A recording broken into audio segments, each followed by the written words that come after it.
Nah gengs, pada awalnya barangkali bawahan utama sultan yang dianugerahi sultan beberapa mukim untuk dikelolanya sebagai pemilik feodal.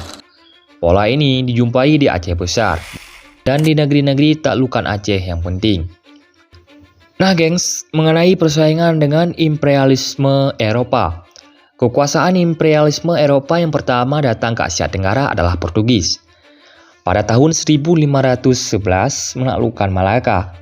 Portugis kemudian menaklukkan Samudra Pasai pada tahun 1521 dan memperluas pengaruhnya di Selat Malaka. Akan tetapi dari utara Sumatera munculnya lawan sepadan, yaitu siapakah itu? Dialah Aceh Darussalam. Konflik berlangsung ratusan tahun dan akhirnya Sultan Aceh terbesar